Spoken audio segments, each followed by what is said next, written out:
Class 11th का work energy power का question है. The question says a cluster of clouds at a height of 1000 metre above the earth burst and enough rain fell to cover an area of 10 to the power 6 meter square with a depth of 2 centimeter.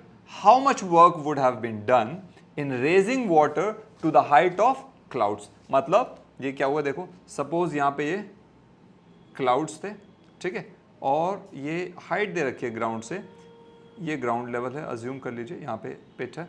So this was like how much, this is given कितना time दिया, ये 1000 दे रखा है, yes I think 1000 metre distance है यहाँ से यहाँ तक. This is the value of the distance that has to be raised over that. Now अच्छा ये बोले 1000 मीटर पर ना अर्थ बस्ट, ये क्लाउड बस्ट हुआ अर्थ के ऊपर, 1000 मीटर की हाइट पे क्लाउड बस्ट हो गया, पानी सारे सारे नीचे गिर गया. वो जो पानी गिरा वो कितना था उसके बारे में उन्होंने बोला है. इट वॉज इनफ, ये देखिए लिखा है, it was enough rainfall to cover an area of 10 raised to the power 6 metre square with depth of 2 centimetre. मतलब एक ये सपोज ये एक एरिया जिसको कवर किया गया, ठीक है, let's assume this one, let me just draw it again. Suppose वो पानी सारा सारा इस पिट के अंदर फैल गया, एक सपोज एक गड्ढा है बहुत सारा, ठीक है.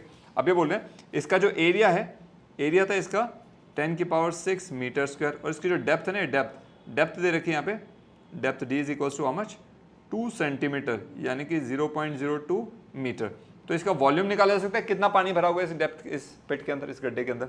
सो वॉल्यूम क्या होगा, एरिया इंटू डेप्थ. तो ये आ जाएगा आपका, दिस विल बी 10 की पावर 6 इंटू 0.02, तो हो जाएगा 2 इंटू 10 की पावर 4 मीटर क्यूब. मतलब ये वॉल्यूम था पानी का जो उस क्लाउड बर्स्ट के द्वारा नीचे गिरा, ठीक है. सो टोटल वॉल्यूम वाटर का इतना आ गया. अच्छा, अब वाटर की जो डेंसिटी होती है ना, सो एक तो यहाँ पे वॉल्यूम मिल गया मुझे, कितना मिल गया, 2 इंटू 10 की power 4 metre cube. So water की जो डेंसिटी होती है कहाँ से आ गई आपको बताता हूँ. देखिए क्वेश्चन पढ़ो, क्वेश्चन से अपने को समझ आ रहा है. How much work would have been done in raising water to the height of the clouds. मतलब इस पानी को अगर हमें क्लाउड की हाइट तक ले जाना पड़े, 1000 मीटर पर लेना पड़े, तो कितना वर्क करना पड़ेगा. तो मैं आपको रिवर्स में लेके चलता हूँ यहाँ पे. लेट्स से वर्क डन क्या होगा, फोर्स इंटू डिस्प्लेसमेंट. डिस्प्लेसमेंट यानी कि जो हाइट ऊपर लेके जाएंगे ग्राउंड लेवल से हाइट तक, तो सपोज करो उसकी वैल्यू क्या है, डिस्प्लेसमेंट तो दे रखी है मुझे 1000 मीटर दे रखी है. अब फोर्स नहीं पता, फोर्स क्या होगा, पानी को लेके जा रहे हैं तो फोर्स क्या होगा, ग्रेविटी उस पानी को जिस फोर्स से नीचे खींचेगी कम से कम उतनी फोर्स मुझे ऊपर लेके जाना है. तो यहाँ पे क्या होगा, weight of water into displacement.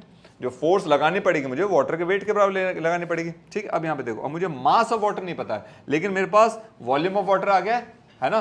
तो मास कैसे निकलेगा, मास होता है volume into density, right. So volume मेरे को पता है 2 इंटू 10 की पावर 4 है, और जो वाटर की डेंसिटी होती है वो होती है 1000 किलोग्राम पर मीटर क्यूब, 1 ग्राम पर सीसी होती है वाटर की डेंसिटी, ठीक है. सो यहाँ से मैं इसको 10 की पावर 3 और कर दिया. सो मास कितना हो गया, 2 इंटू 10 की पावर 7 kg. ये मास हो गया वाटर का जिसे हमें ऊपर लेके जाना है. तो यहाँ mgs में वैल्यू पुट कर दो. मास की वैल्यू 2 इंटू 10 की पावर 7 kg हो गया. जी की वैल्यू आई गेस कितना बोला कुछ उन्होंने लेने के लिए, 10 ले लेते हैं, 9.8 ले लेते हैं, चलो कुछ ना कुछ कैंसिल हो जाएगा शायद वहाँ पे. 9.8 ले लिया जी की वैल्यू इंटू 1000 मीटर, राइट. ये सारा एसआई में लिया ना, kg मीटर, मीटर पर सेकंड स्क्वायर, राइट. सो ये हो जाएगा, हाँ जी, हाँ देख लेते हैं, अभी कर ले हैं. 2 इंटू 9.8 इंटू 10 की पावर 1 2 3 एंड 7 10 की पावर 10. सो हो जाएगा 19.6 इंटू 10 की पावर 10 या 1.96 इंटू 10 की power 11 joule. This would be the answer. Any doubts? Alright, thank you.